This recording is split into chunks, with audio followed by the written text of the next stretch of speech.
waa dhab waa dhag oo dhammaystiran Dheeman TV. Assalaamu calaykum waraxmatullaahi wabarakaatuh. Soo dhawaada jaalayaal iyo johradooyin meel kasta dunida daafeeda ka joogtaan. Waa ninka Cabdikhaaliq Macalin Dooxyara oo idin haya sheeko cajiib badan oo ku dhacday madaxweynaha Turkiga Rajab Tayyip Erdogan. Intaan sheekada u guda galin waxaan idin leeyahay waa dhab waa dhag oo dhammaystiran Dheeman TV. haddii aad channelka ku cusub tahay subscribe dhac ku sii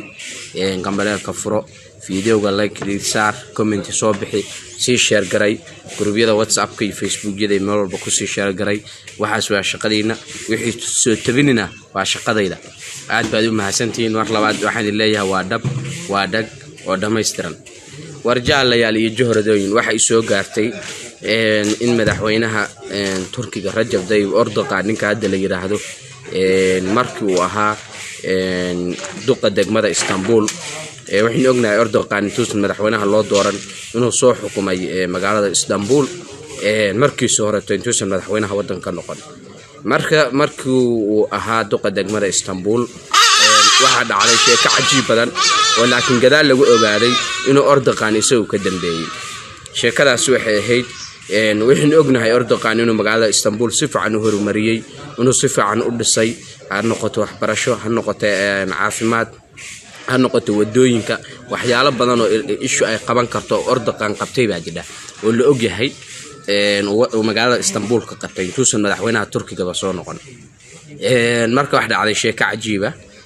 sheekada cajiibka waxay tahay maalin maalmaha kamid ah Erdogan baa fakiray wuxuu ka fakiray wax jiray baar weyn baa jiro oo wuxuu ku olaa magaalada Istanbul baarkaas wax iskugu imaan jiray dad baratay wax walba lagu sameyn jiray ma garatay Erdogan wuxuu u fakiray sidii uu baarkaas u baabi'in lahaa ciidan ma uusan adeegsan xabad ma uusan adeegsan askar ma uusan adeegsan baalki ma adeegsan meel buu fariisay waa u fakiray bes sidoo uga takhallus lahaa gabigiisa واحد وانا شاكر ريال ان شاء الله ماشي حيقشده ريفرنسيga waxaan ku qorayaa description marka wax dhacday ninka Erdogan ahaa uu u fakiray meesha sidoo baarka uu ku soo ciribtiri lahaa gabdhaha ka shaqeeya baarka mid kamid ah uu u yeeray gabdhaha baarka ka shaqeeya mid kamid ah uu yeeray waraysi la qaatay dhowr maalin buu ka dabalaabanayay wuxuu ku yiri waxaan meeshan dhaqaalaha ka soo horta meeshan ma ku faraxsan tahay shaqada tan ay ku jirto baarkana ka shaqaysanaysid gabar yahay oo ma garata baarkana ka shaqaysanaysid oo sida doontid ba aad uga shaqaysatid ma ku qanacsan tahay maya bay tiri anigu kuma qanacsanin ay maxaa dhacay wixii duruufaha nolosha life circumstances waxa loo yaqaan duruufaha nolosha baa igu kalifay tiri inaan meeshan aan ka shaqeeyo haye malaa'ikta kaasoo gashay ma kugu filantaa ma yeebatay uguma filna wixii hadii aan ka waran shaqatan ka fiican ku siiyo nadiif ah aad ka shaqaysanaysid aad bahalkii garaysid wax kaasoo galana ay kugu filnaanayaan hal gabar weeyo kamid ah baarkana ilaa 500 qof oo shaqaale ah oo kala duwan baa u soo shaqo taga waa diyaar bay tir maxaan ku diiday shaqatan ka wanaagsan oo ka sharaf badan oo wax igu filanaan ka helay maxaan ku diiday haddaan ku raacaya tir hadda ina wadi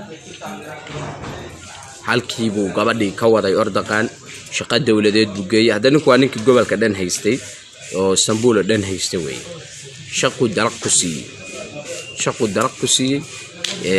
waxay tiri shaqadii way iska wadatay markii dhowr bilood 2-3 bilood mushaharkeeda qaadatay buu u yeeray gabadhii wuxuu ku yiri ka waran hadda waxay tiri hadda sharaf iyo magac baan ku noolahay awalna habeenkii baan meeshan imaan jiray maalintiina waa dhuuman jiray dadkan ka dhuuman jiray habeenkiina meesha man ka dhex shaqaysan jiray habeenkiina maalintiina waa dhuuman jiray dadkan wajigeeyay ka qaran jiray hadeerna waxay tiri xarago magaalada dhexdeedaan xarago ku dhex mara haye waxad keesho ma ku filantahay waxay tiri waa igu filantahay waana iga barantahay waana ka baraka badantahay tiri waxaan meesha ka heli jiray wixii meesha ay iga soo gali jiray waxba ka baraka badan bay tiri 10 jeer intaan hadeer helo xitaa nuskeed hadaan qaadan lahaa iyada ay igu filaan lahayd okay uu ka tagay maalintii labaad haddana u yeeray kaala biiri ka war hadii labo saddex gabdhood hadaa soo wadid oo asxaabtaada oo kuwa meesha joogay hadaa soo wadid oo xaaladaada warkaaga uga dhacday oo shaqo u baahanti garaysid oo aad dhahday wax kan ka soo baxa shaqo kale aan idin haya oo saatan idin dhanta u sharaxay ka war inta waa diyaar bay tahay gabdho badan meesha ku ogo ku baalki galasmay ana soo walaayay saddex soo maha saddexda ana soo walaayay haddan ku keenay hadday meesha si orad ku oraday meesha tagtay ilaa meel intaas oo sana ka shaqeynayso muctarif ay ka tahay saddex bay soo waday dhab naahibla kaale wadaqaan baa loo kale mid ula kulmay wixii waxaan siinaya shaqooyin ka wanaagsan soo aragtaan waa ogolnahay bay dhaheen gabadha saaxiibtayda noo sheegtay anaguna waa ognahay magaalada maalintu waa ka dhuumanaa maalin qof maalinna arkaa ma jiro habeenku baan halkan u soo shaqo tagnaa ma garato waxaana ceeb baan magaalada ka dhexmari laanahay waan wajigayga u qarinaynaa maalintii laakiin tan mid ka wanaagsan aragto sida dumarka kale aan xaragoonayna magaalada dhexdeeda sharaf ku dhexmarayna halkiiba ordaqaan shaqooyin u raadiyay saddex shaqo dalaq ku siiyay inuu waa ogtahay Soomaalideena shaqooyinka iska furan waxa lagu galaa qaabab kala lagu galaa farsamooyin kala lagu galaa ama Afrika oo dhan waxa lagu galaa qaabab kale waa sababta inta Uganda aan joogay ma arag human resource nin ah weligay ma arag human resource kasta oo company walba leeyahay oo marka dadka shaqooyinka iyo waxan u kala nimanka sarsare aanu ma sheegay laakiin human resource dadka ka qaada interview-ga oo hawshiisa wada oo CV-ga ka qabta kullu waa dumar sababta rag looga dhigwaay I don't know mar baan maqlay marka aan ka sheekeynayo insha Allah laakiin sabab baa jira dumarka Uganda ugu badan yihiin human resource ama dadka shaqada siiya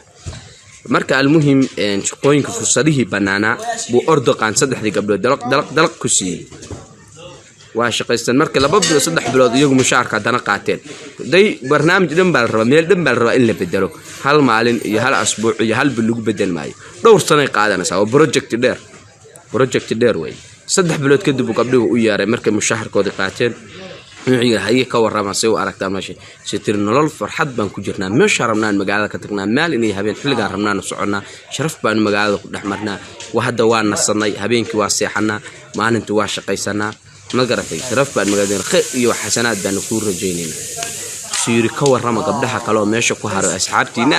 oo hoog iyo cadaabta uga timaadeen hadii aad soo wadaan wal ka warran hadii aad soo wadaan iyagana meesha ka soo wadaan oo shaqooyin kale u raadin oo qayb u soo wadaan hawshii baa loo tabaabuleystay markii hore ordaqaan kaliya ahaa hadda laakiin waa group badan oo ilaa 4 qof gaaraya kii ugu horeeyay kii shaqooyinka siin lahaa tii isku dabaridi lahayd team bay noqdeen hadda team dhan bay noqdeen dumarkii baa qayb maalin barraacada sidii loo soo walaayo shaqooyin loo dalaq loogu siinayo raacadeen dalaq ba maalintii dambe waxa baarka ka dhacday wax dumar ah in laga waayo oo shaqeeya baarkii waa isxiray waa socon waayay maadaama dadka shaqaalihii ay ka kala tageen wuxuu ku dhawaaday inuu isxiro ordaqaan iyo baa wuxuu soo diray hadana wuxuu soo diray team kale uu soo diray maba la ogaada ninka hawshan gartan ku jira inuu ordaqaan yahay team kale uu soo diray wuxuu yiri baarka taga isxirid buu ku dhow yahay intuusan isxirin oo kuwa kale lacag ba haysta intay yimaadaan aysan la wareegin u taga naga kireeyada annaga diyaar u ah gurigan weyn annaga kireysanayna naga kireeyada nimanka waa u tageen waxdeen inuu ka warrama halkan maxaan joogdeen baar bi ahaan jiray baarku asxil rabaa waxdeen wax rabnaa inaa naga kireysaan baarka annaga u baahan waa diyaar bay dheen annaga waa naga burburay dadku waa naga kala tageen shaqaale waa naga kala tageen intuu isxiri lahaa idinkan idinku wareejinayna liiski baa la kala saxiixday heshiiskii waa la kala saxiixday gurigii 10 sano 8 sano la kala wareegay kadibna intii baarkii loo yimi cagaf la geliyay tarakta cagaf gabigiisa la geliyay markii dhulka dhigay baarkii gabigiisa dhulka la dhigay baa wax laga dhisay wax mool ah oo la yaqaan oo shopping leh oo supermarket leh oo xarumo caafimaad leh mool iska weynaaday oo intaas oo baakin oo gaari hal mar ku xaroon ka dhig oo caalamiya laga dhisay dadkii reer Istanbul waa yaabeen war meeshii baarka aan jiray baar hebel aan jiray maanta mool bay noqotay waa laga soo adeegtaa qof walba gala Sheikh Sharif Soomaalida dhahdaa Sheikh Sharif waa tageen meeshii bismillaahir rahmaan sidaas ku bedelay baarkii gabigiisa muddo kadib dhowr sano markii ordaqaan madaxweyne noqday oo taariikhdiisa la baarayay baa la soo ogaaday inuu isagu ahaa ninkii filimkii ka dambeeyay actorkii jilaayay filimka inuu isaga ahaa markii madaxweynaha noqonayo sharaxay campaign-kii galay baa lagu soo daray waxyaalaha lagu soo daray kamid ah marka la rabo inuu umad wax la bedelo si tartiib loo bedelaa maalin ba meel bay joogtaa tartiib baa wax loo wadaa qofkuna hadii wanaagga isagu ku jirto uusan ka caajisayn wax badan buu bedeli karaa wax badan buu samayn karaa waana tusaale qodayasho mudan way qofka hogaamiyahana waa ka muuqataa hogaanku waa ka muuqdaa marka aad buu u mahadsanaa Erdogan shaqadaas uu qabtay iyo shaqo kaliya ma waa cibra ay dadku ku qaadan karaan dad badan oo madaxay isku taas mid la mid ah ay isku dayi karaan say ummad u bedelaan ma garatay marka intaasan sheekadii maanta ku soo keenina waxaan idin ku codsanayaa inaad fiidiyoga sii share gareysaan oo gruubyada ku sii share gareysaan WhatsApp-yada Facebook-yada Instagram-ka TikTok-ga meelna aan loola kala harin oo fiidiyoga sii share gareysaan asxaabta nagu cusub subscribe inay noo saaraan channelka si fiidiyoyada dambe ula socdaan fiidiyogan like-tiisa iyo comment-giisa xil gaar ah iska saartaan waa maalin axada waxaan ka soo salaamayaa magaalada Kampala ee wadanka Uganda gaar ahaan كافيه أوهايو قادم بعد ذلك كسر سلامة يا بعد أمها سنتين مر لبعض مر سبحات يا واحد اللي هي وادق ودميسترن دائما تيفي وادق ودميسترن دائما تيفي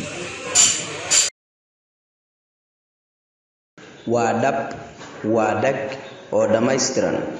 دائما تيفي